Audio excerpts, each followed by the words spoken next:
What's up, classmates? I'm Robert Sawyer. And I'm Mrs. Sawyer. And together, we are the only black kids in the class. Married besties, laughing through life and judging just a bit. Just a bitch. Oh, I said Whoa. Whoa. Whoa. just a bit. Whoa. Oh, boy. I don't know where that slip came from. I don't know what your day was like. My day was actually very good, very pleasant. I don't know where that You know came what's from. crazy? I have been conscious, like, I don't curse much in speaking. Uh-huh. Like, if someone around me is cursing a lot, I curse more. Oh, I'm sorry. And then so since I've been married, I've been cursing a lot more. But I've been saying, you know what? I'm not going to curse the first 10 minutes. I'm going to give a clean 10 minutes. You know, so when Disney and Target want to give us money, we can say no and go get money from other people that we want to get the money from. But 5 seconds in, that was good. I don't know That what was good. happened. I think I was with my mom all day. Oh, well. And we had a grand time. I'm telling you. Yeah, but that's a lot of cursing. We had a grand time. When I tell you grand time, it was a grand time. We took her to a show. We went to dinner. It was a grand time. She had a really good time.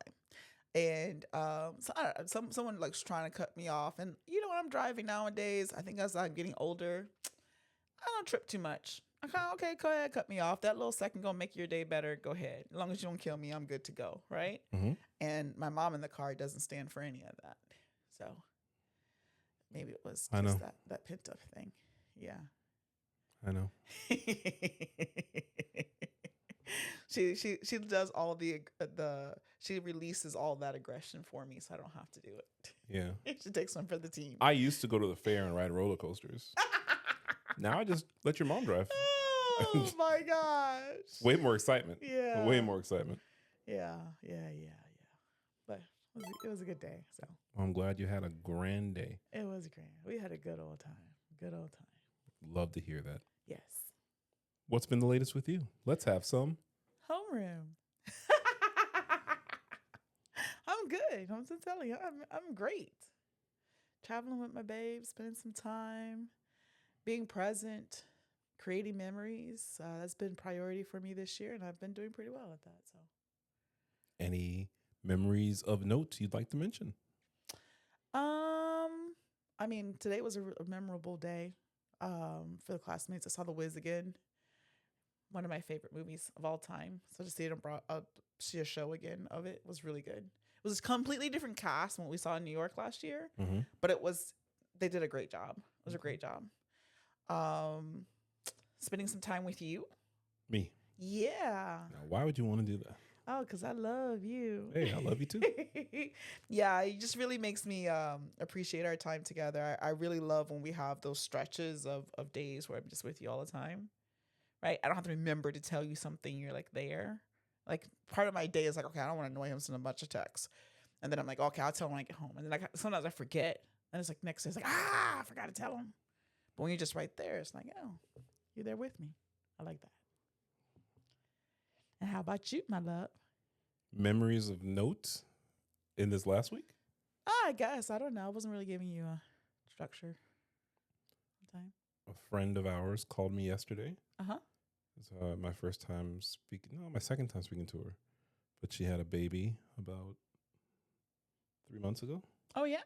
Yeah. And they're doing well. Okay. They told me to tell you hello. That was good. Awesome. I was very surprised that she called. Oh, okay. I told her, I was like, hey, I thought you were like tired and not getting sleep. And she was like, actually, he sleeps through the night. Nice. Yeah. I told her, stop now. I said, I've done the research. If you plan on having 5 kids, those first 4 kids, yeah, light work. Yeah. It's the whatever number kid you have, it's that last kid. Oh. You're gonna be like, what? It was so different the last time he slept through the night. Yeah, whatever the last one is. But you know, they're doing well.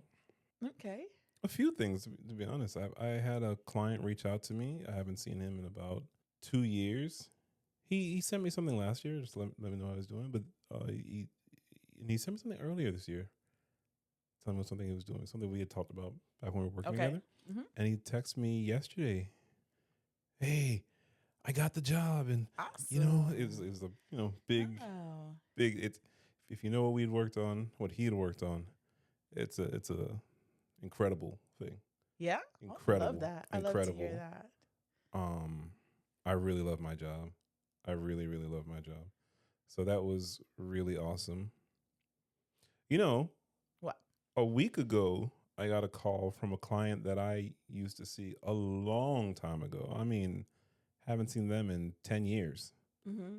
And when I started seeing his family, the youngest child, daughter, was 6 years old.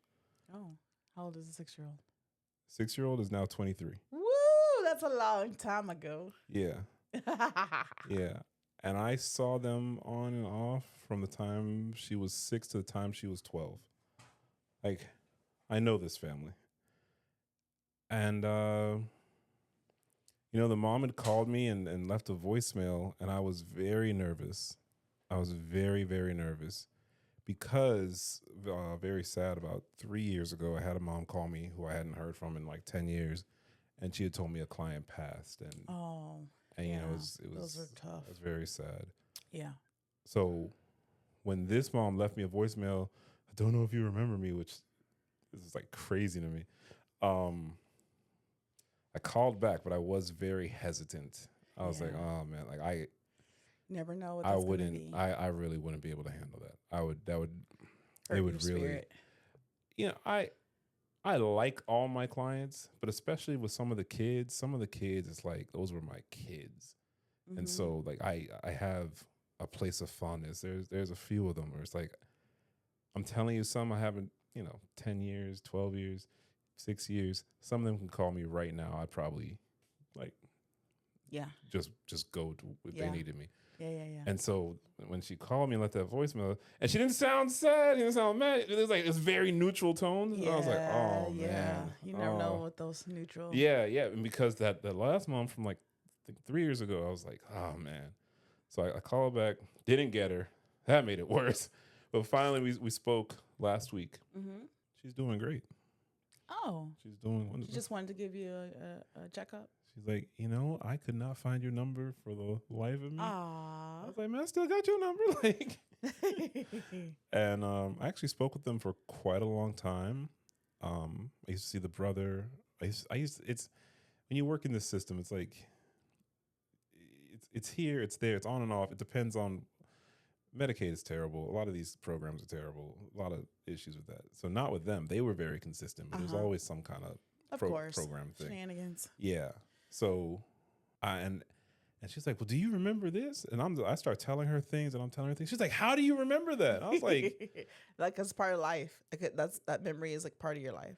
That's why sometimes I'm like, I don't want you doing this forever, kind of thing. Like I know you're probably gonna do this for a very long time, but not at the capacity of the volume, because like I know that has to weigh on you because you have to internalize because you care so much. Yeah, in like, a way. I think you're really good at like separating it, like not letting it like affect your life, right? Mm-hmm. But like how you remember the stories, you're gonna remember those families. Like that's always in your subconscious. I feel. Oh yeah. You know what I mean? I was telling her things. She's like, wait, she didn't remember. I was like, yeah, you don't remember that dog you had? Yeah. She said like one day. I said, no, it was. And I didn't. Just all sorts of things.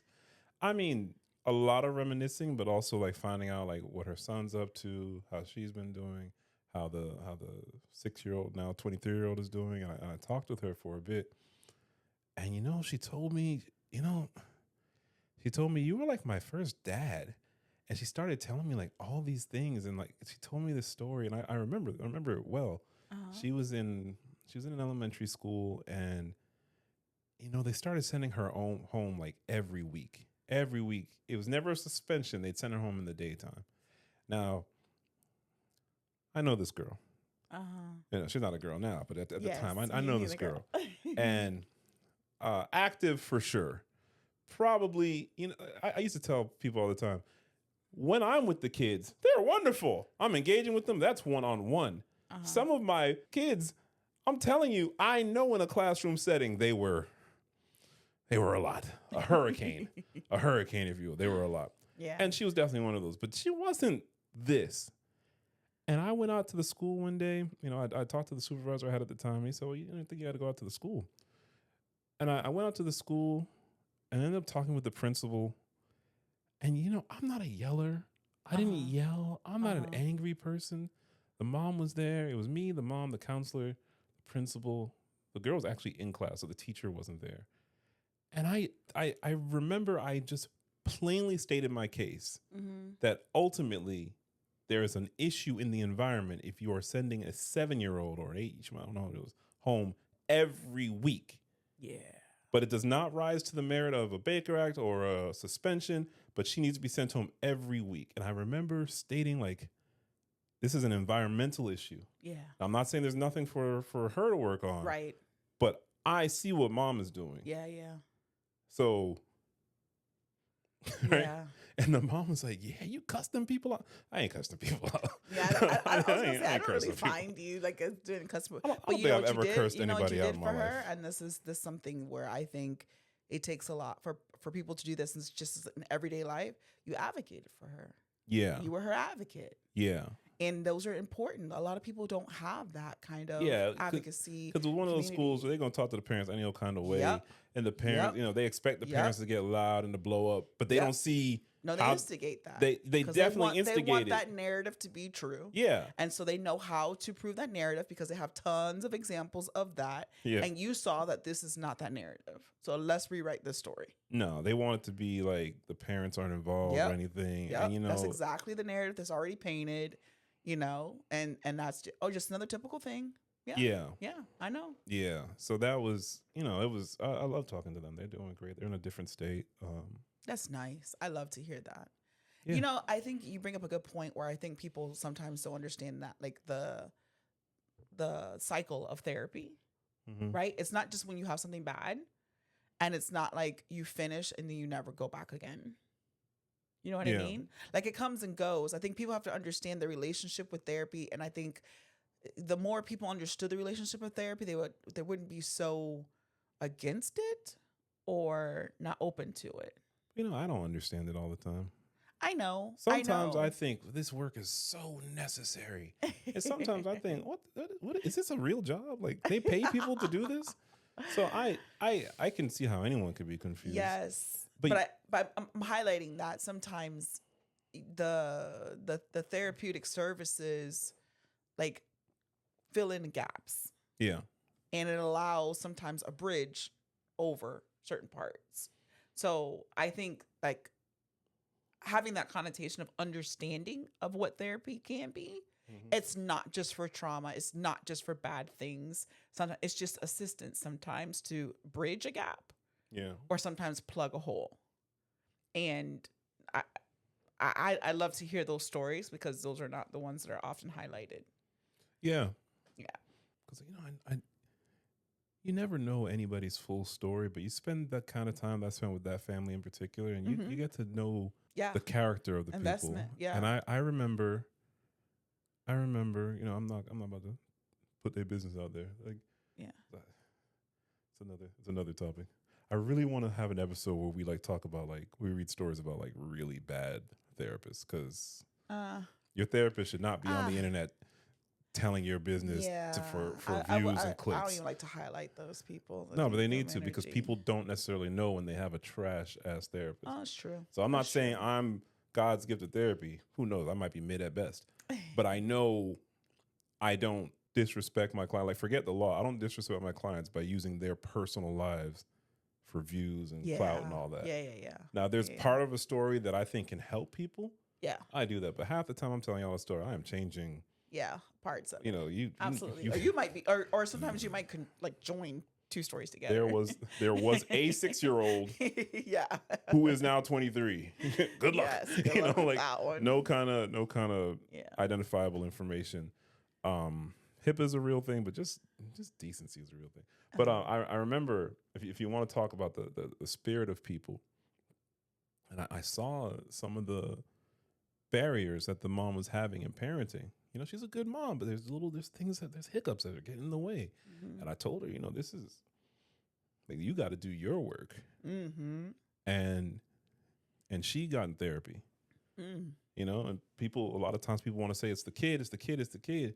No, you got it. You're setting the environment for the kid, so you got to do your part. And she worked on her stuff. But she was willing. Because I'm telling you, she's one of those people that she shows up. Mom. She's a good mom. Yeah. So that was really good. I talked to them for a long time. You weren't here, and I talked to them for a long time. I'm glad to hear that was last week Saturday. I love that. So doing my job and working on a lot of OBK and keeping Mrs. Sawyer happy. That's a full-time job. They say if you do what you love, you never work a day in your life. Look at that. So look at that. Helping Mrs. Sawyer to keep her peace and happiness is not a job. Aww. It is a joy. Talk that talk. Woo. Oh man. That was positive. So does that count for positive story? I think we should like add that up. I think we're gonna be like, I think the viewers are right. Classmates, you're right. We're at the 3% for this year. I think so. I think so too. Yeah. I like that. Yeah, that was really special to me. Like she's very, very special to me. Awesome. With that said, say goodbye to the positivity. Uh-oh. What you got for us? Today we are talking about entitlement. Ooh, I hate entitlement. I think your specialty is the petty stories, the petty revenge. Ugh. My specialty, my go-to is probably the entitlement and the audacity stories. Ugh. This one in particular, though, most of these stories are about entitlement with your money. You ever had someone start telling you what you need to be doing with your pockets? See, that's wrong. That's see, I don't even entertain the first comment on that. See, I can't stand a pocket watcher. No. Which means I'm not going to be able to stand any of this. But before we get into that. Okay. We got to ask the black kids. All right. Woohoo! Guess where this one comes from? Onlyblackkids.com. Actually, no, but I just want to say that anyway. Oh, man. Onlyblackkids.com. Come through onlyblackkids.com. Goes like this. Hi there. Am I wrong to want to leave my 13-year marriage? I had enough of his cheating. Just the other day, I found out my husband was messaging another woman. Last year, I found out he was with his ex from school while I was 5 months pregnant. Oh, no. He said he will go talk to someone, but never did. He didn't want to. Now he wants me to help him pay for his car note or insurance, or I have to help him out with my money. He has a child within our marriage. I feel drained. We have 4 children. I know I could do it on my own. Am I wrong? He doesn't give me money unless I ask for it. I walk on eggshells. If I take his money to buy things for the home, his agreement was for me to pay bills and buy cooking gas. Then I was doing more. My take-home salary a month is $7,000. I'm sorry, $70,000. She is not in the U.S. because when she said that, I was like, $70,000. It's not U.S. That's not U.S. Shit, what kind of thing is that? You know what's crazy? I can't help you. Just now I read it's 7,000. Then it's actually 70,000. My take home salary is 70,000. That's like 20,000 Guyanese money to 100 USD. So it's not a lot. Oh, okay. Oof. I just turned 35. My husband is also 35. He took some of my money off my account, then said he didn't take it. Oh no. So the question is, am I wrong to want to leave my 13-year marriage? Bye. That's already it's not. I mean, I can go into the reasons why, but it's just bye. You're gonna cheat, so I don't trust you. So that's already the problem right there. So that's already bye. Then you gonna take some money? See, no. But this person, no, that's too much. But this classmate knows they should leave. Yes. This classmate wants to leave. Yes. They need validation. And they're validating and support. Right. I support, validate, haul ass.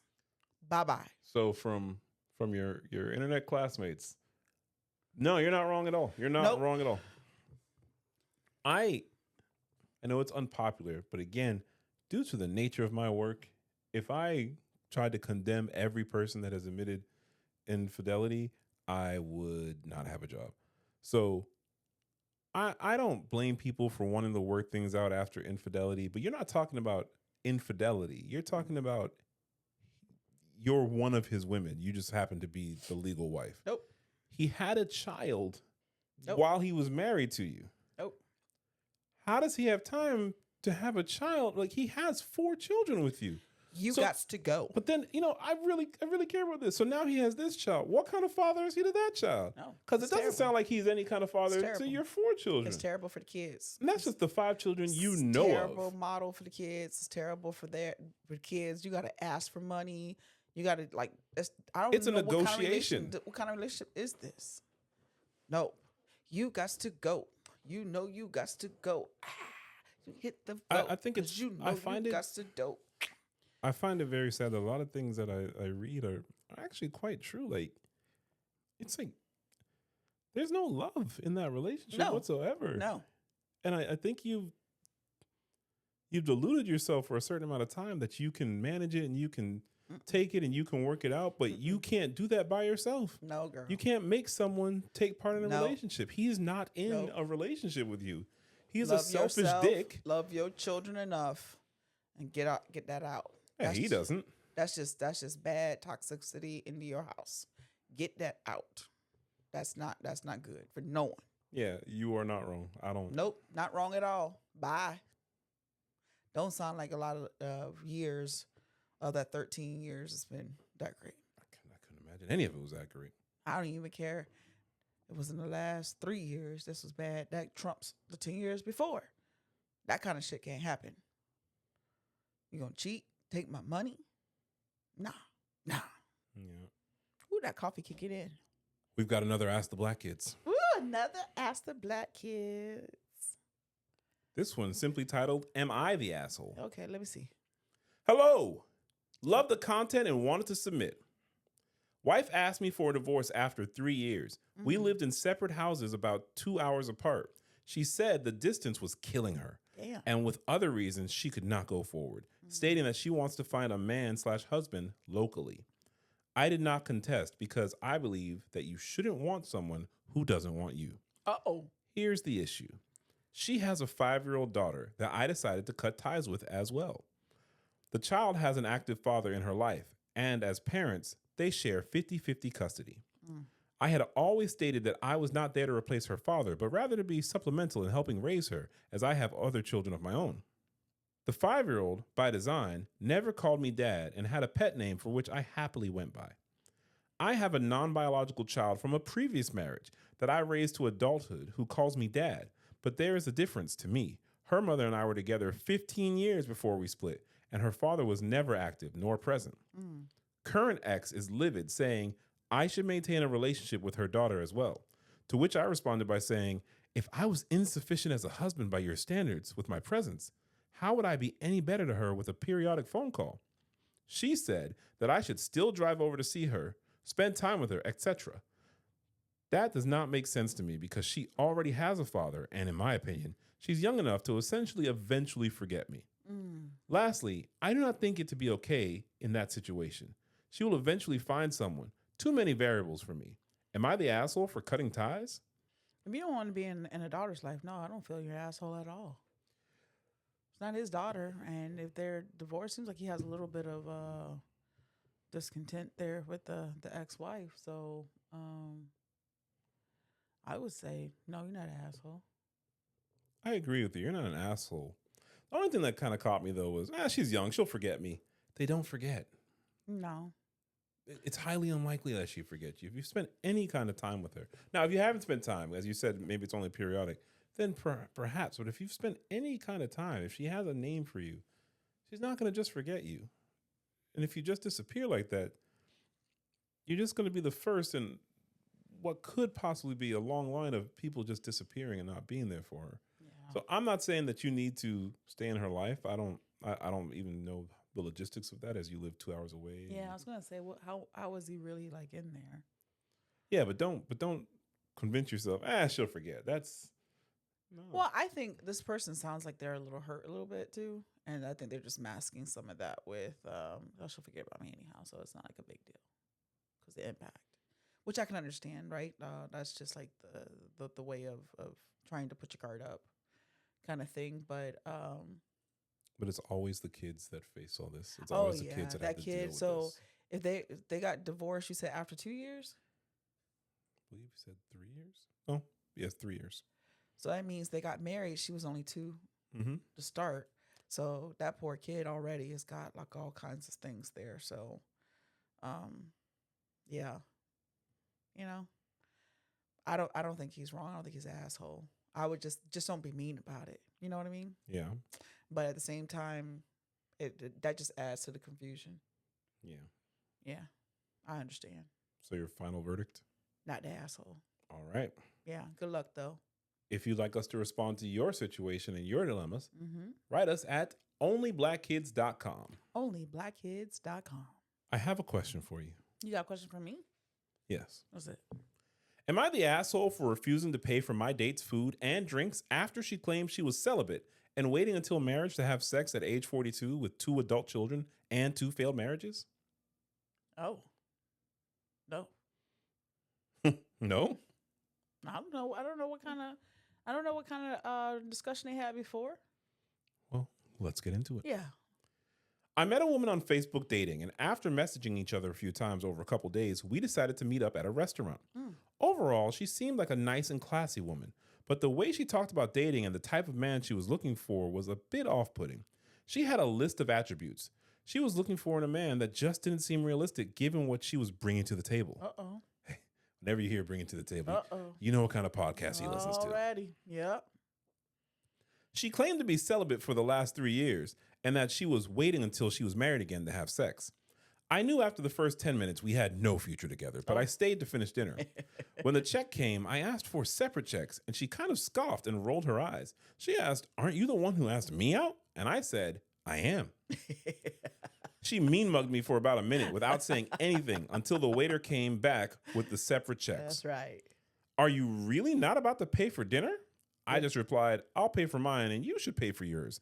I told her it was nice meeting her and walked away. Nice. If I wanted to see her again, I would have paid for her food and drinks. But since I had zero interest in doing so, I didn't. Okay. So is he the asshole for refusing to pay for dates?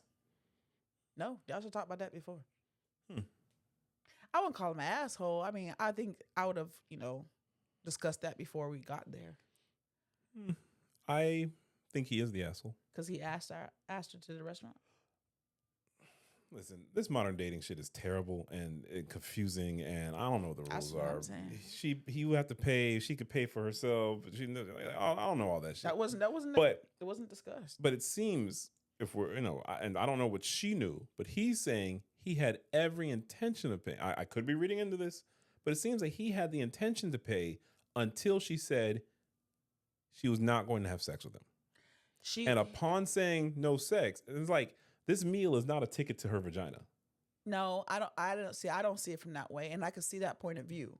The way I was looking at it is, if she brought that up in the first 10 minutes, and that's something that she's trying to establish, and that doesn't sit well with me, I'm not waiting until we get married for that.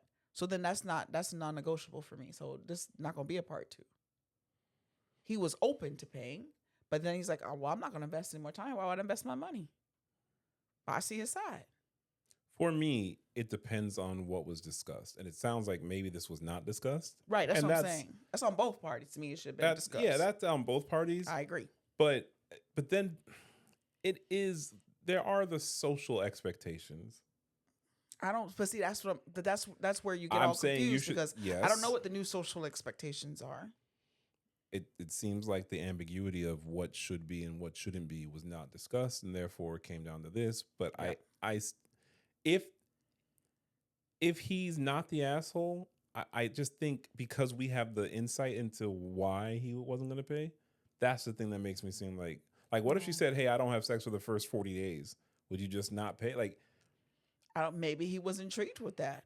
Maybe he's setting his boundaries. I don't know what that is. Whatever he said in the first 10 minutes, he knew it wasn't going to be a part 2.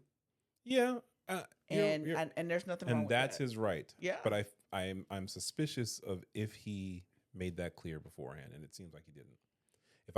If I take you for a 2 for $20 on our first date, and you're loving the food, having great conversation, I'm like, well, that came up to $30. So we going back to your place or my place? Like that? Like, come on, dog. Like, See, then I would have no problem paying my own because I don't want you thinking I owe you shit, and I don't want to talk to you no more for no damn 2 for $20. So that's Do my they still have a boundaries. 2 for $20? I don't know, but that's my boundaries. So like, I see both sides of it, but I don't think he asshole. Me personally, Okay. I think the whole like sex part. I understand how that could be.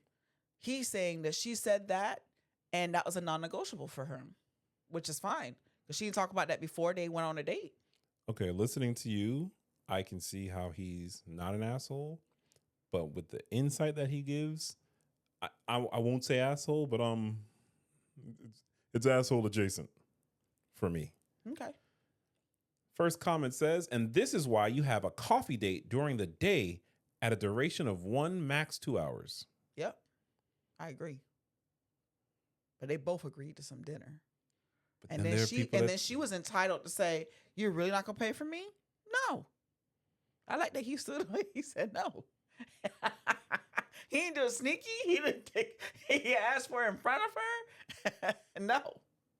I'll read this other comment. I don't think there's anything wrong necessarily. Prior to the date saying, hey, on first dates, I generally split the bill. Is that cool with you?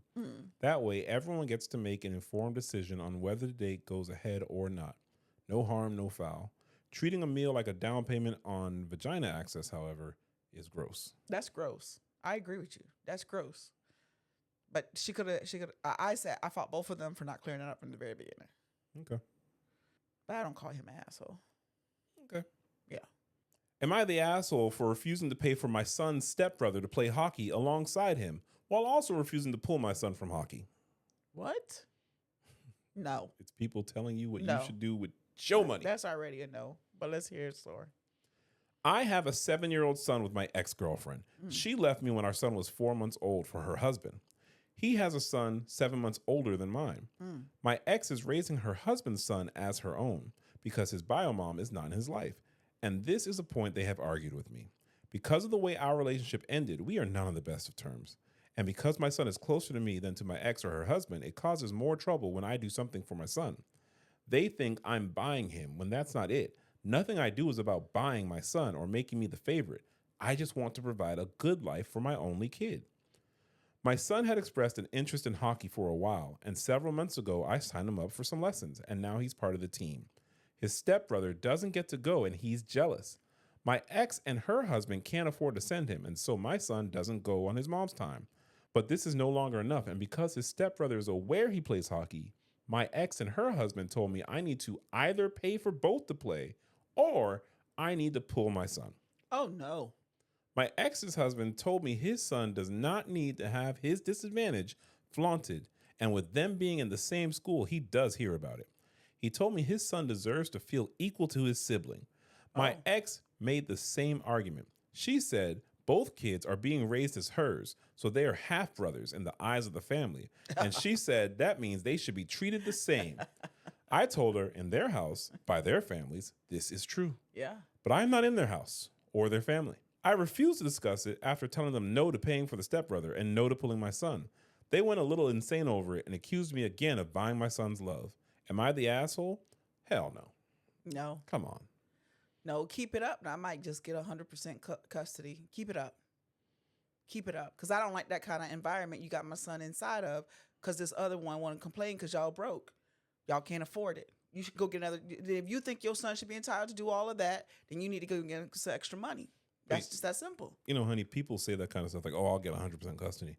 You understand that's just like emotional. Like there's no, you can't actually do that. You can't just say, well, I don't like what you said. So I get that's not how. I hear you, but that sounds like a toxic environment that his son is inside of. That they're saying that the school worrying about the school and that they're not doing the right thing and he's not being able to do what he wants to do. He expresses his want to be and desire to be in a hobby and his dad is putting him in it. And now he's got to have that weight on his shoulder that his stepbrother can't get it, which is not really, well, I guess it's a stepbrother by marriage. They call it half brother. Half brother. Can't get it. That's a lot. Now he can't ask for things that he wants because of that weight of their finances. That's not a good environment for a child. We have read story after story after story of this, and I get like, really? Is this really? I guess so. That sounds crazy. I don't get how I get to say, you know what? You bought him a Switch, and I can't afford to buy my other kid a Switch. Yeah, So you need to buy 2. You either need to buy 2 or he can't have any. That's crazy. What? That's insane. That is insane. And you buying your son because your son, like, I could see, like, he was just buying. This is soccer. It's hockey. I mean, hockey. It's something he want to play. Something he want to go do. Time, memories to be spent together. So the mom just don't go to the games or nothing?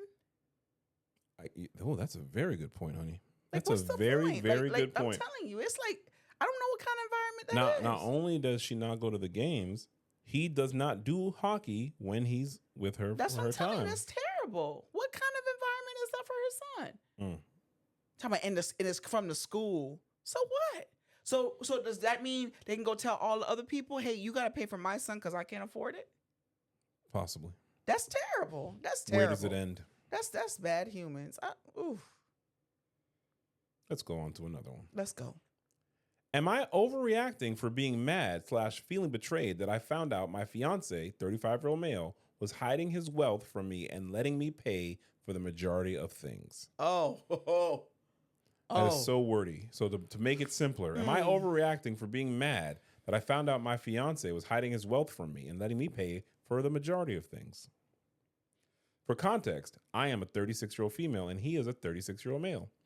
We just got engaged after 2 years of dating. He was in residency as a doctor when we first met, and I'm a lawyer that does well financially. No debt, $400K invested, making 6 figures. While he was in his residency, I paid for the majority of things because I was making a good salary, and his residency salary was extremely low. I did not want him stressing about money. He finally finished his residency, and we got engaged. He now covers things at 60-40 split because he makes more money than me now, salary-wise. But I still pay for a lot since he's just getting started in his career. He brought up a prenup recently, and during it disclosed he has had a trust fund that has over $1 million in it that he has had access to this whole time. I knew his family had some money since they paid for all his schooling, and I, on the other hand, did not have family money. I had to pay my way through all my schooling and take out a ton of student loans that I paid on my own. But I assumed they just saved super well for his schooling. I just feel sort of used. When I asked why he did not mention the trust fund sooner, he stated he wanted to 100% make sure I was the one. I know I am not entitled to his money, but I found it odd that he would be so comfortable letting me pay for so much, knowing he had more money than me the entire time. I just now wonder, what else is he not telling me? Am I overreacting? Ooh, that's a little sticky. That's sticky icky. Sticky icky. Because, like, part of me is like, unless she was like buying stuff specifically for him, she would have to pay that stuff anyhow, kind of thing, right? Yeah. And then the other part of that is, I mean, it depends on what the prenup's saying, right? Because then I just mean, okay, there's more money for us later, kind of thing. It can go multiple ways, but I do agree that if he didn't disclose that before asking her to marry him, that's kind of fucked up too. Because that's like withholding stuff. I don't like that. I don't like that feeling. I wouldn't like that feeling. I understand him not saying that on the first date and stuff. You know what I mean? Yeah. But somewhere between first date and let's get married. No, and then here's the prenup. Like that's not a good character trait. I don't like that. That I would always be thinking, like she said, what else? I mean, I'm not saying necessarily that would be the it for us, but we'd have to work through that. There'd have to be some trust build, and wedding would be on hold because I need to reevaluate some things there. I'm not so I like her paying more than him kind of thing. I'm not too crazy about, because it doesn't sound like he was like doing crazy stuff with the money too. You know what I mean? Mm-hmm. So it's not like the money gone, right? It's not like she was like busting her ass and he was out, on trips in Dubai and buying expensive cars, right? So like, he was, whatever she was doing was enough for them, and they were able to work, which I think is good for the relationship. So I'm not so bad about that, but I don't like the withholding of stuff like that. Yeah, something just feels off about it. Not honest. Yeah. We have comments. My fiance and I have been together a decade. We've both been in positions during that time where one of us would take on more of the financial responsibilities. It's part of what makes us a good team. We work together and we support one another. The ick for me here is when your fiance whips out a prenup so he can protect his assets from you after you supported him for so long. Yeah. That's not what a team does. He's being a selfish jackass who seemingly only cares about money when it's his. I'd be seriously reconsidering this relationship. Yeah. He was okay taking your money, but he's oh so scared of you taking his. What a worm. Not overreacting. Yeah. That's where I kind of sit with. Someone else said, I put into the prenup that he owes you back 50% of the spending. Or you could exclude the trust, but include a split of other assets. So many ways to get even in a non-vindictive way using a prenup. Oh, my gosh. I hope she uses it to her advantage. Why would you get even? That's how you start a marriage? That's how a lot of people start a marriage. That sounds like a marriage with an end date. Jeez. Yeah, we'd have to work through that one. Well, maybe we can with this update. Oh, is it an update? Oh, you know I love an update. Come through. Come on. Thank you so much for all your comments and feedback. I actually just sat him down and expressed everything I was feeling, and he said he reflected on everything and says he handled everything all wrong. Since I paid all rent, expenses, etc., he is going to move a lump sum into a separate investment account in just my name in order to try to make things right. He also came clean and has a lot more assets than just his trust, so we are both hiring our own lawyers to go over all of this. Finally, we are going to premarital counseling. Something still feels off to me, but I also do not know if this is leave him worthy, if he's trying to make amends. Okay. Well, it sounds like they have a plan. They're approaching it as adults. Now? Yeah. And he admitted to it. So? Admitted to what? He admitted that he didn't approach it the right way and tried to, come up with some things. Yeah. He still wants to be with her. So like she still wants to be with him. So I hope they work through that. Hope so. I think, like I said, I don't think it's just like a cause for just ending it, but it's going to take some trust and. Yeah, but on the internet, everything is cause for ending it. Yeah, no, I'm happy. I'm happy to hear that. Yeah, and she's an attorney. They should get legal involved. But I do understand why she feels. Oh, 1,000%. I agree with her. That there's something you had no idea. If he had even told her before the prenup, I probably would have been better with that. Yep. But it's like, oh yeah, by the way, I never told you about this. Maybe you can't have it. It's like, oh, okay, and then she said he got more. He got more than just the trust. Yeah. So I think they're doing it the right way. Put everything out on the table, and they're going to premarital counseling. I say that's good. Yeah. Yeah, that's the way you do that. You solve that. Because then I can also see his side too. Like he hadn't told her for how long. When do you just spring that on someone? I would before you say I do. Before you ask them to marry, I get it. No, you pretty much do that when your mom and dad arrive and the flower petals are everywhere, and they've already talked to her dad. No. And that's when you let her know, like, hey, I'm not actually, trying to get up to the fries. I'm actually a prince. Yeah, I got it. But yeah. Dottie, get him. It's probably my favorite line in that whole movie.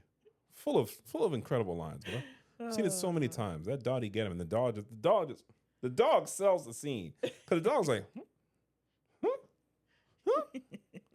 The dog is involved. Shout out Dottie.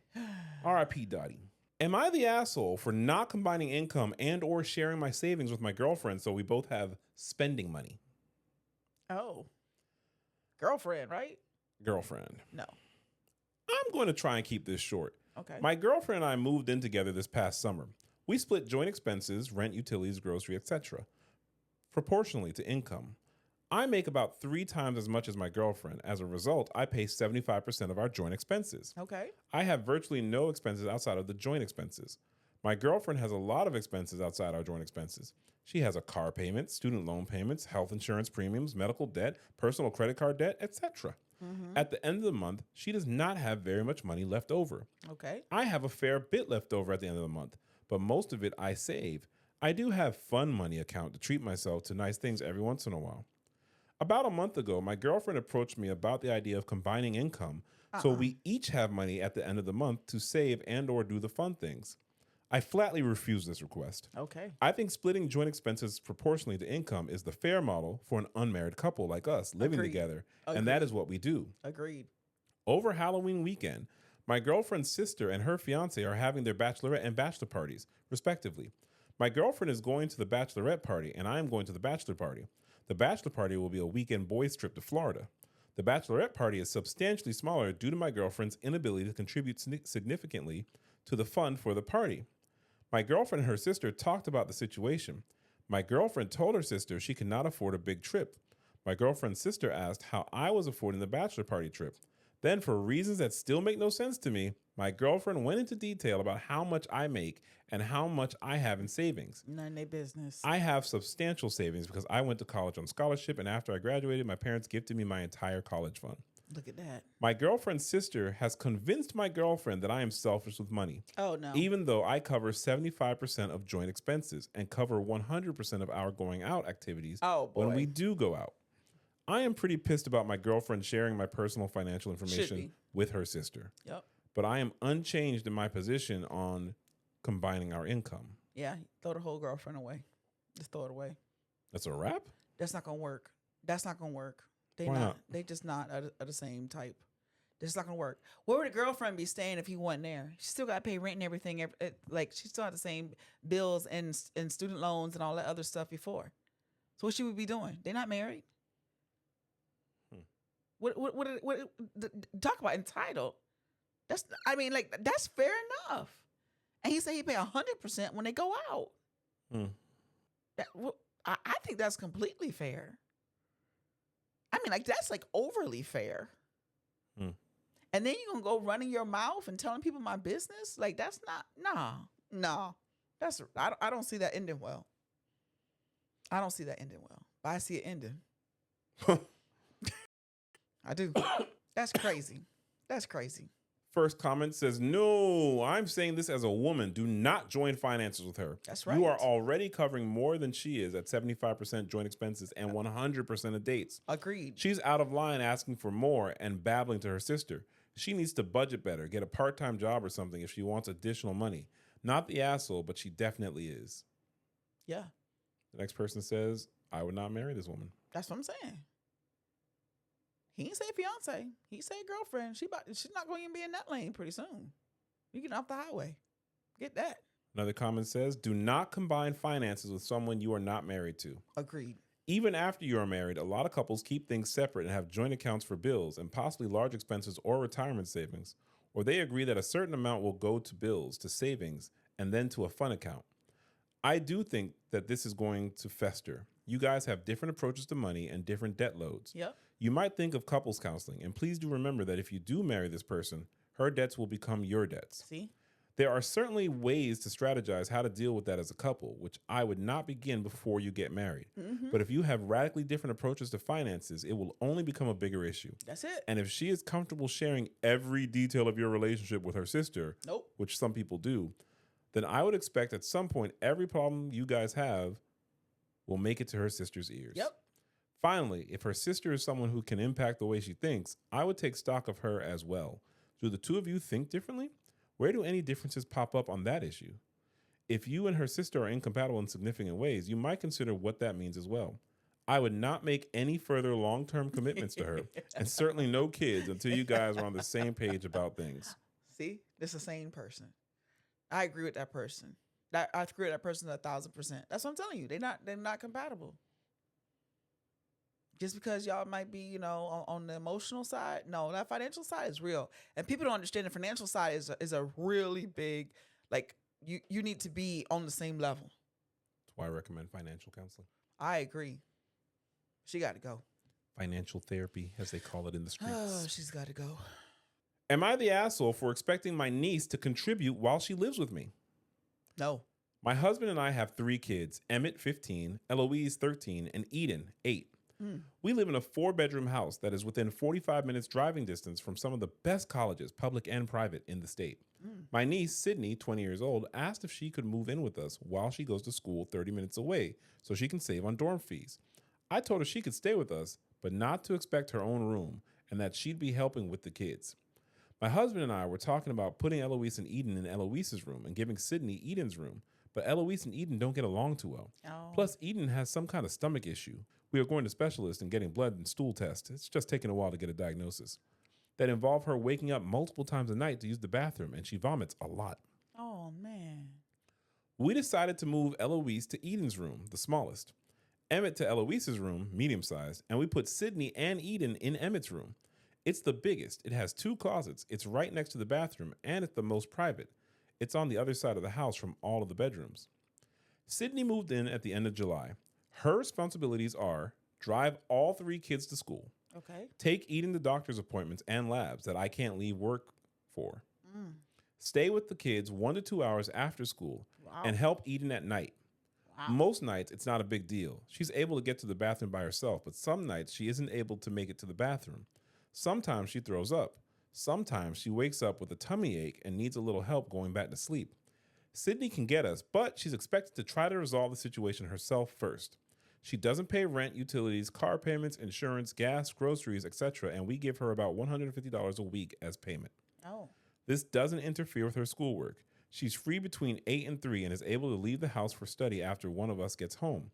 She's never complained to us about having to help with the kids. In fact, she offers to put Eden to bed or pick her up from school when she has to go home early. Sydney's parents were on a video call with her when she had to help clean Eden up after vomiting, and she explained that she's responsible for Eden at night. They started complaining to us that we're using their daughter for cheap labor. I told them how much we spend on their daughter, but they're still insisting that it's not okay that she's the one taking care of Eden at night. So am I the asshole for expecting my niece to contribute while she lives with me?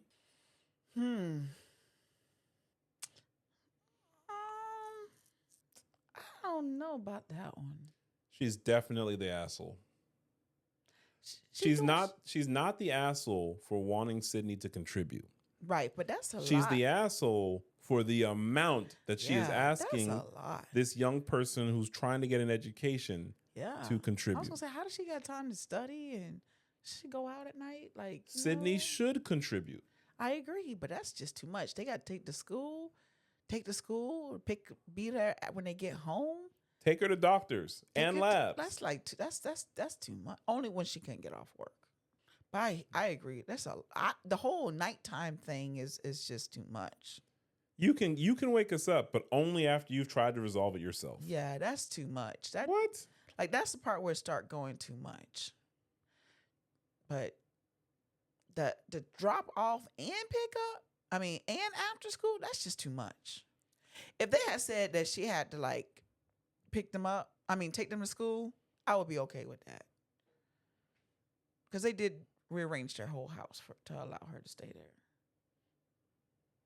And she's not paying for nothing else. And they're giving her a little $150. That to me is like take them to school kind of stuff. But that other being after, like you got to make sure you home by 3:00 and they be there. So and then wait for one of them to come home. And then all night you running around with this person and you got to do it. That's just too much. Let's look at it like this. I agree with you. Sydney's not buying food or anything like that or any utilities. How much do you think that would cost? Just, I don't know. you share a room with a child. Yeah. How much do you think that would cost? I don't know. Then Sydney has to do all this other stuff. Yeah, she how got much you too think? much stuff. She How got too much many would you have to chores. pay someone to do that? Yeah, she got basically a live-in nanny.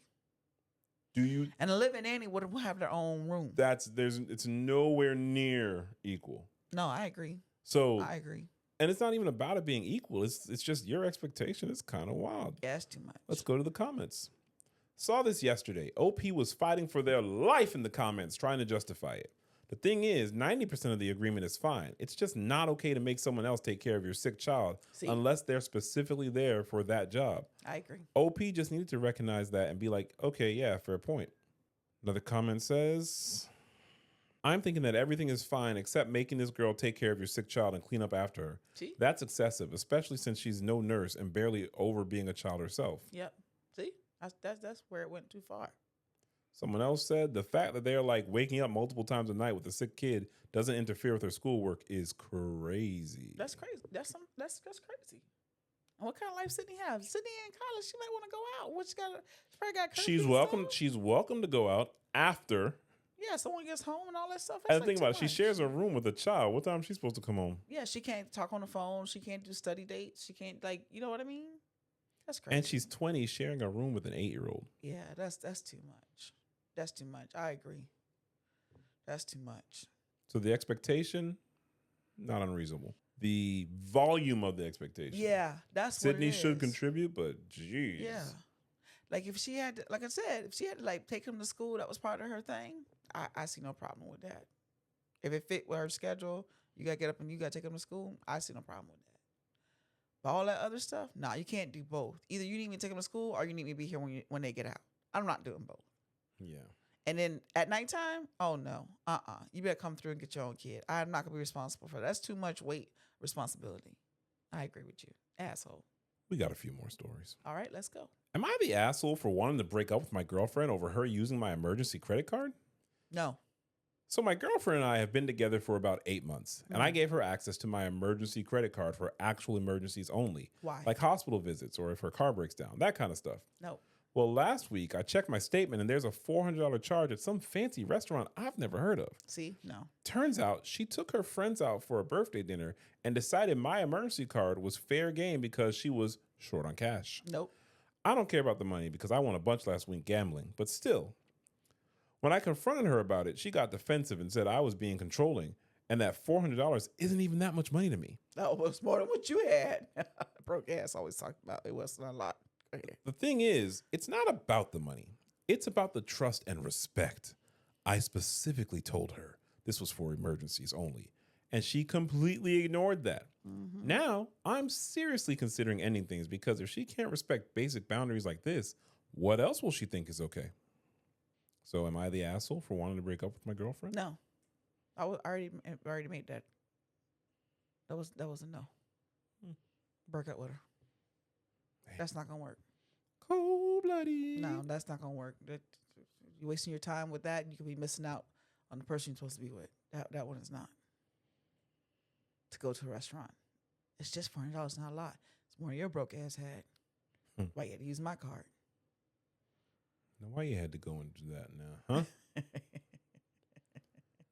I have so many of these money stories. Oh, on to the next one. And our final entitlement money story. Okay. Because these people are wildin'. Uh-huh. How do I tell my partner I have lied and financially killed us? Oh, okay. Too much?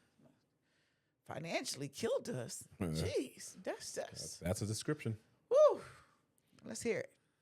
So I, 35-year-old female, normally deal with our finances and everything was going great until I gave birth in November 23. Fast forward to now, I am personally in $16K debt and lied about $30K of savings.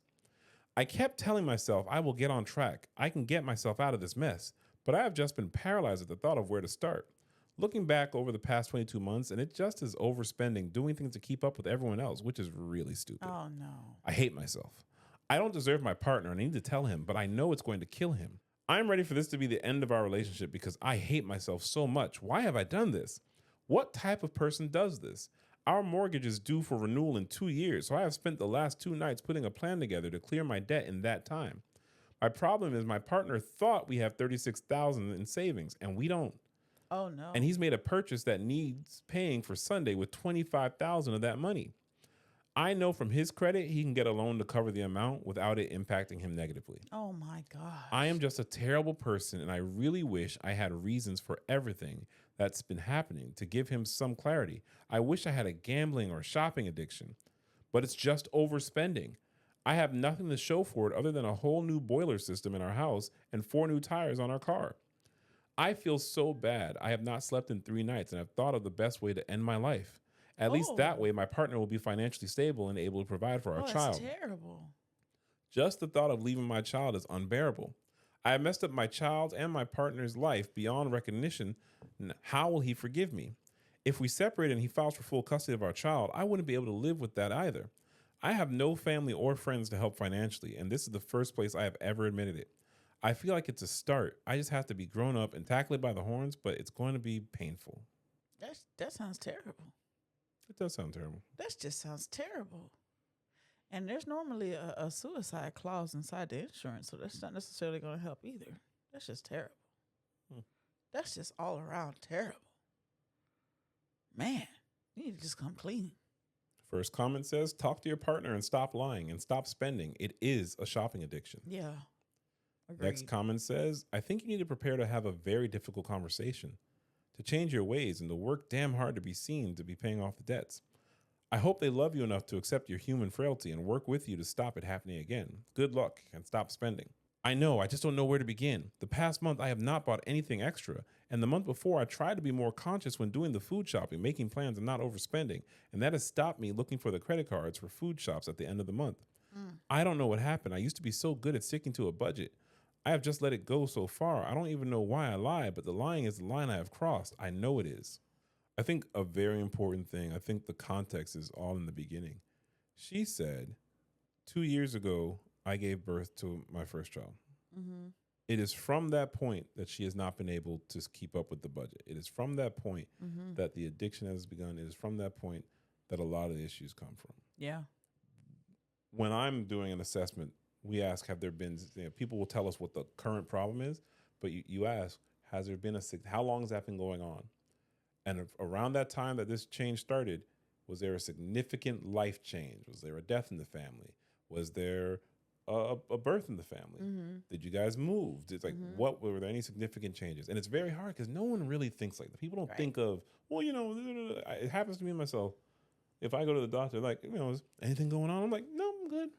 And like, the next day once I've left, oh yeah, there was that time my heart stopped for like, 3 days, like whatever weird thing. And it's like, at the time, people don't think like that.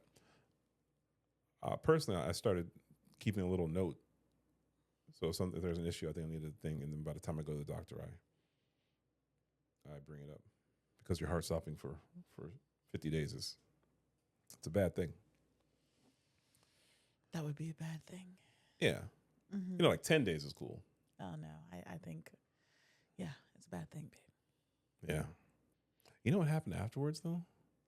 I couldn't see my reflection in the mirror anymore. Oh, my gosh. I used to love garlic, and now it's just like, oh.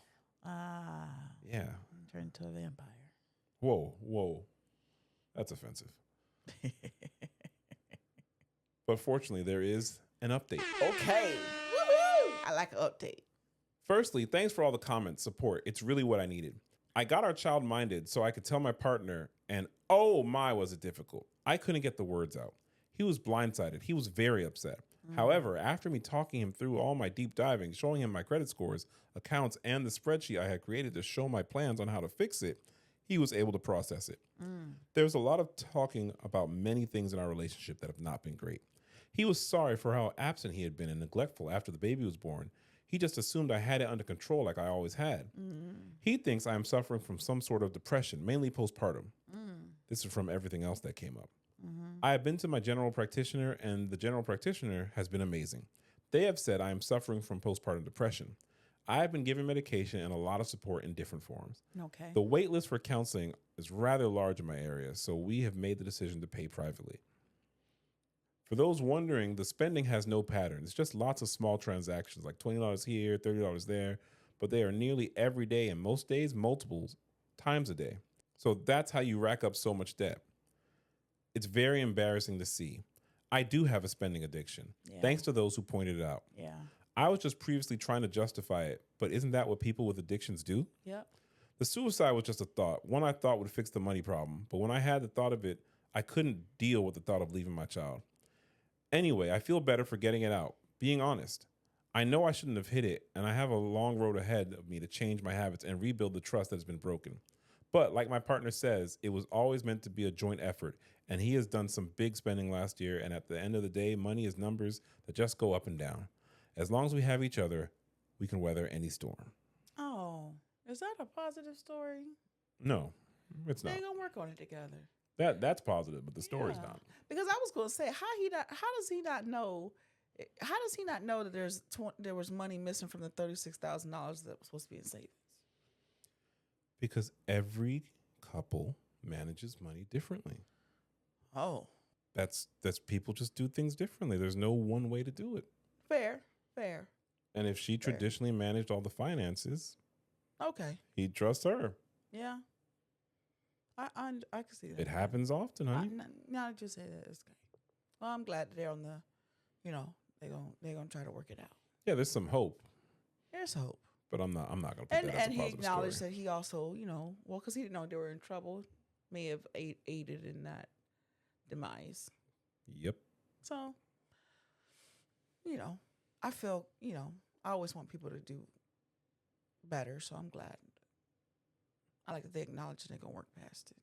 That's good. That's positive. You got to be hungry for change, babe. Yeah, that's what I'm saying. Their approach is good. I hope they make it through that. But sometimes you can be hungry for snacks. Ooh. Snacky snacks.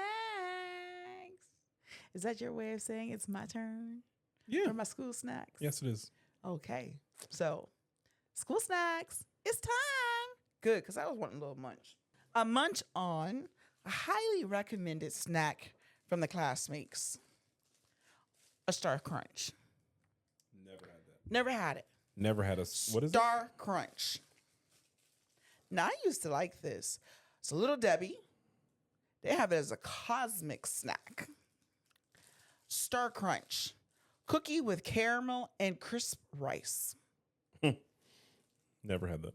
Never had this? So I remember having them. I don't remember them being this big. This is big. We got so many comments of things to try. I know. I'm going to try them all. I'm going to make my little Excel sheet of all those things to try. Yeah. It's going to take some time. And, a lot of those I've never had. I know. And a lot of them were Little Debbie. Apparently, in a different episode, I mentioned how I never had a honey bun. You never had a honey bun? I don't remember you saying you never had a honey bun. No, there was a comment I saw. I know you had to have a Star Crunch. I never even heard of Star Crunch. I don't remember. No. Oh, Star Crunch. I used to like this one. Let me give you a piece first. I'm going to have a piece. I used to like this. Let's see if it's still how it used to be. To infinity and beyond. Beyond.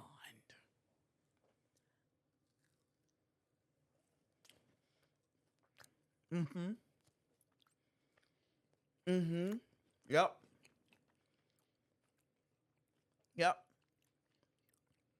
That's how I remember it. That's good. I wonder why I didn't eat these anymore. Oh, you don't like that? I don't think I was missing out on too much. Oh, I like that. Especially that compared to a cream pie. No. Did you see all those suggestions for cream pies? They said cream pie ice. They had so many. I was like, wow. So I think I know why you don't like this one. You don't like the crispy thing because you don't like crunch bars either. And you're not it's heavy on the chocolate. It's chocolate forward. And you don't like chocolate like that. Only my lady. That's good. Keep on smacking into the mic. Who knew you were gonna get some smacking ASMR on Only Black Kids in the Class? I like that. Let me just try one little thing here. It's been my last piece. Have it with a little bit of coffee. Let's see what this tastes like. Oh, babe. Yeah. I mean, if it goes good with coffee, then you know I'll love it. Ooh. I think we've well documented my fondness for coffee. As I have no fondness for coffee.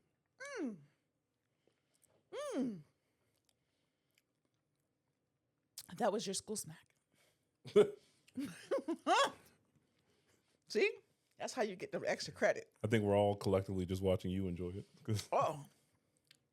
I haven't had one of those. I mean, that's been decades. I don't even think I had one of those in high school. It's been a long time. Oh, that's good. Bringing back memories? Yeah. I wonder why. I don't think anyone at my house really liked those either. So maybe that's why. I'm not going to go buy a whole box of them. But it was good. It's like a crunch bar cookie with caramel. I like that. That might be good on some ice cream. Well, hope you like the school snack. If you haven't had a Star Crunch, you should try one. I would also like for you to tell us any other snacks you want us to try, because I like snacks. I like snacks. I like to try new things and things from before. I've never seen one that big, but that was yummy. I like the fact they have them at the gas station now, too. You don't have to buy the whole box. Remember, Little Debbie comes in a whole box? I'm so glad. He's just like that because it wasn't one he liked. What you looking at me like that for? Because I love you. I love you too. What's next? School snacks done. Any announcements you have to make? Nope. Oh, I guess we're done. Okay. I think the moral of today's episode is stop watching other people's pockets. Agreed. And stop trying to be reckless with other people's money. That's right. That kind of behavior is downright troubling. Yeah. That's not a good time. Yeah. It's terrible. It is terrible. Yeah. Some would even say it's trepidatious. Trepidation is not a good trait At all. No. Yeah. Sometimes I think it's just terrifying how people will watch other people's money. Yeah. Terrifying. Yeah. Worse than a roller coaster. Worse. Yeah. I'm just thinking about how traumatizing it can be. Traumatizing. Yes. Yeah. Yes. Yeah, it's really not terrific.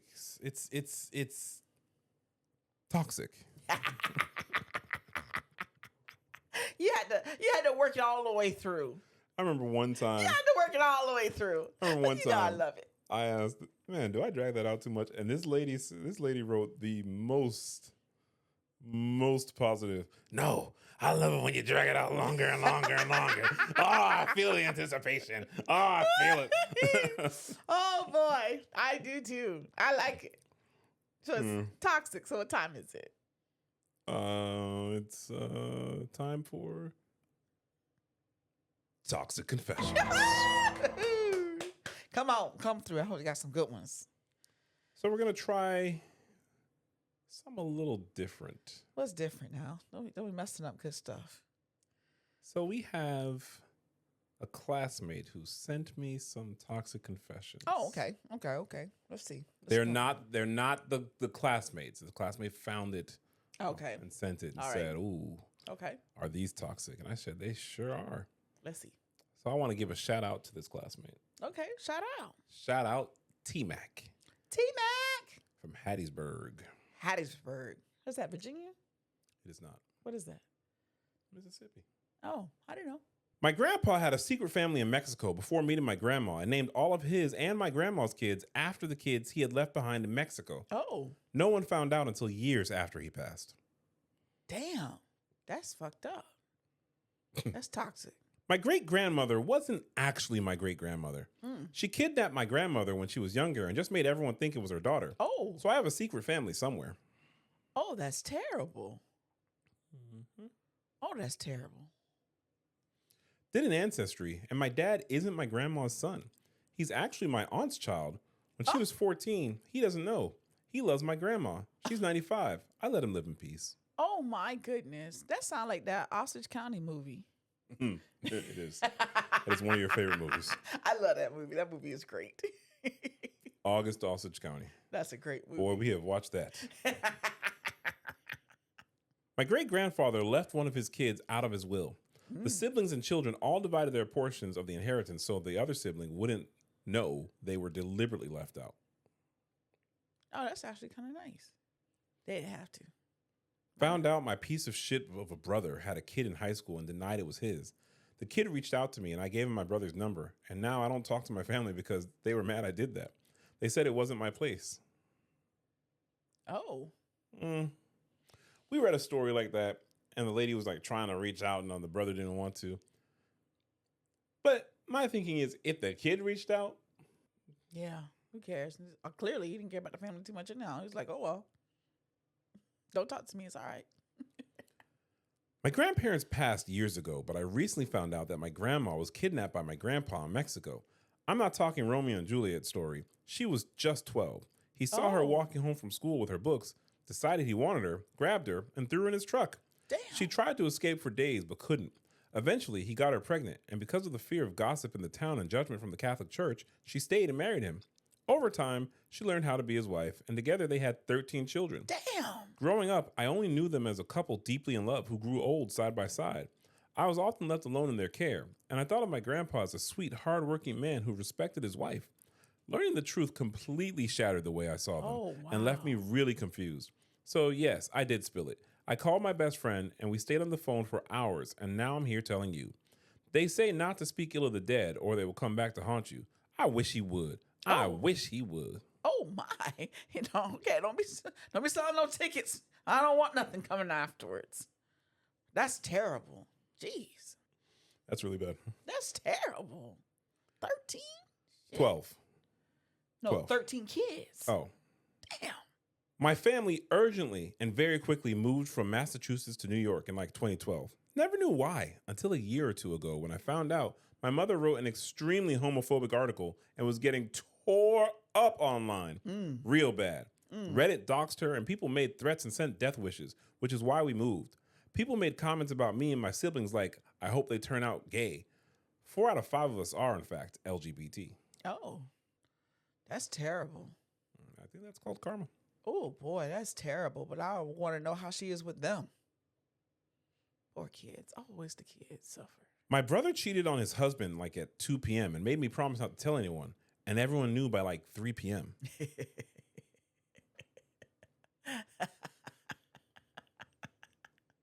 My uncle, a full-blooded indigenous man, tried to join the KKK 3 separate times and was upset that they rejected him and that we weren't supportive.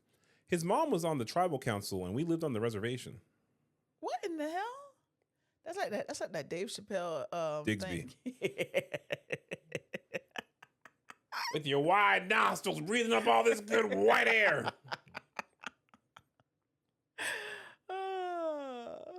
My grandfather paid for his girlfriends before my grandma's smortion and then never spoke to her again. The man now votes against women's rights. I told the whole family. Ooh. My married 31-year-old mother had an affair with her 17-year-old nephew-in-law. What? My mom became pregnant, told her husband, and he decided to raise the baby as his own, but only keeping a secret from their 2 daughters. My mother died with this secret, and one day, on a whim, 2 days after his daughter had a baby herself, he, her husband, decided to send an anonymous message to his 2 daughters, and after some digging, we found out it was from him. That affair baby was me. Oh my gosh, the therapy that kid needs. Damn, that's messed up. This shit's too toxic. My dad had an affair with his brother's wife while his brother was dying of brain cancer. He moved into their home within months after his death. Damn. Let the body get cold. I caught my grandmother's brother, a self-proclaimed homophobic womanizer, having relations with his lifelong male friend and told me to keep quiet or else. So, of course, I went back to my grandma's house and told everyone what I saw. He tried denying it, but his friend came out and told everyone it was true, slapped the ish off his face in front of everyone, and walked out. Damn. After that, he went out with multiple women and got unalived by one of the women's husbands. When his children were cleaning up his belongings, they found many love letters he wrote to his friend. Yeah, that's terrible. My mom never let me spend the night at my step-grandparents my entire childhood. My uncle lived with them. I used to throw a damn fit. When I got older, I found out my uncle had been convicted of murdering a little girl, I think around 4 to 6 years old, in a horrible way. I resembled the little girl a lot, honestly. Oh, no. He was a teenager and only served until he was 21. I cried and apologized to my mom. She was just trying to make sure I was safe. Oh, they spared you. Saved your damn life. Oh, my goodness. John was my cute Ethiopian work husband. We worked on several pitch projects together, and we made a successful team. About a month ago, we worked 16 hours on a pitch for a client, and he ordered food. We ate together, drank cheap boxed wine, had sex in the stairwell for the first time, and we got the pitch done. When it was time to present the pitch to the client, he presented it alone, got credit for my ideas, and received the full commission. I reported him to my supervisor, but before I could get a paper trail started, John told HR that I got him drunk and sexually harassed him the night before. I've lost my job, my reputation, and even worse, I'm pregnant. John won't answer my text, and former colleague says he's already replaced me with a new work wife. Please help me. I need a plan. Oh, that's messed up. That's dirty, dirty. I don't know what to say to some of these. Man. I fell in love hard with Smokey, a male exotic dancer, and I left my husband of 11 years for him. At first, he wined and dined me, did things to me in bed that must have been illegal. And then he would powder his nose with cocaine and disappear for days. Oh. My husband was fat and dull, but I knew he loved me. The only thing consistent about Smokey is his drug habit. I met him at a bachelorette party. He promised that stripping was behind him, and he wanted to settle down. He lied. He says that to everyone for more tip money. I want to go home, but I'm so embarrassed for hurting my husband, and he texted me saying, stay where you are. We have a 9-year-old Rottweiler, and I basically abandoned him too. Damn. How do I convince my husband to give me another chance? Yeah, you don't. P.S. I'm pregnant with Smokey's child. Yep. Hubby and I tried for years to get pregnant, so I'm keeping this miracle baby. Yep. I still want my hubby back, though. Yep. Help? You need to go with Smokey. Smokey! That's all you're going to get. This is some Smokey. That's terrible. And in our final toxic confession. Okay. Layla was my coworker. We've worked together for 2 years. She kept to herself and refused to join me or other coworkers for after-work drinks or conversation. Every day, she earned her money and left, like she was better than us. Our department was cut 30%, and I was let go, but Layla kept her job. Yep. I was furious. I did my research and found her husband and her adult son. Why? Both were fuckable. I knew I was going to get one of them. I planned to humble her ass by fucking her family members. Why? I followed her husband's post about working out, etc., and figured out his gym schedule. He was cute on social media, but delicious in person. Oh, no. I introduced myself, asked for his help with my workouts, bought him lattes, etc. I invited him to my house for a horizontal workout. Him, no thanks. We can keep our contact right here. Okay. I thought he misunderstood, and I was more direct. Nope. I want you in my mouth. Oh, no. We can't do that here. Him, you know I'm married. What's missing in your life that can be filled with somebody else's man? Right. Me, a good time. He smiled. I wore my hot pink yoga pants the next day, and he was there working out with his wife. He introduced us. Layla. He introduced us. Layla laughed in my face. You're soliciting my husband? Shouldn't you be looking for a job? Damn. I was speechless. How do I get him back for disrespecting me? That level of petty was unnecessary. I love it. Come through. That's right. See, united forces. That's some shit we would do. Yeah. Speaking of which, I might need you to come talk to some people. Only problem is you might not want to do that unless you got some bail money, though. I might need you to come talk to some people. Yeah, okay. Try that shit if you want to. It's getting weird. It's getting weird. That'll be a problem. I can handle it. That's it for this episode of Only Black Kids in the Class. Yeah. Okay. It was a good episode. I'm glad you enjoyed it. I really can't stand the entitlement stuff, though. So, I was going to say, I enjoy just getting to sit with you. Oh, me too. Spend some time with you. I love sitting there with you, babe. Okay. Having some good snacks and coffee.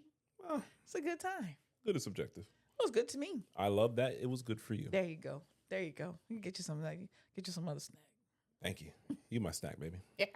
If you want us to respond to your microaggressions, your workplace stories, people pocket watching you. Yeah. If you want some relationship advice from a pretentious therapist and his gorgeous, amazing wife, woo-hoo, hit us up at www.onlyblackkids.com. Onlyblackkids.com. Onlyblackkids.com. Join the classmates. We enjoyed having you. Thank you for showing up. If you didn't show up, we'd just be sitting here talking to ourselves, which we love doing. We would still be doing it. We're probably not reading those stories like this. And who would have thought of the school snacks other than the number one snack herself? Queen. Woo-hoo. Snack queen. That's you? That's you. Snack queen. Take us out, Mrs. Sawyer. Did you tell them to do the socials? You didn't do them to do the socials. Well, you can tell them. You got to tell them to do the socials. You got to tell them to go ahead and hit subscribe. Okay. Like us on all the socials. That's Instagram, TikTok, YouTube, Spotify, Apple. I heard we're on iHeartRadio. We are. Did I forget one? Amazon. Amazon. There's some people that /Audible. Okay. And also leave us 5-star reviews. 5-star reviews. And make sure you send all of your requests to onlyblackkids.com. Onlyblackkids.com. That's it. It is onlyblackkids.com. And Let's give a shout out to the Bayesian Massive, as always. the Bayesian Massive. Bayesian Massive is heavy. Oh, yeah? Okay. Yeah. All right. Come through. We had someone say they were in Wisconsin. Oh, hey, Wisconsin. Just there. We had people there. It was beautiful. We had people in Ohio. Ohio. And a small base in Texas. Oh. Like, no, Texas. Damn near the whole base. The whole thing. It's crazy. Like, yes. how? Love crazy. it. Love it. Love our community. We're building. Help us make it bigger. Keep it growing. Tell all your friends. Tell all the people you don't like and the people you do like. Yeah. Just tell everybody. And let us know what you think about the stories. We are here for your opinions. Yes, we love it. Yeah. Alrighty. All feedback is great. And with that, bye-bye. Shout out H-Town.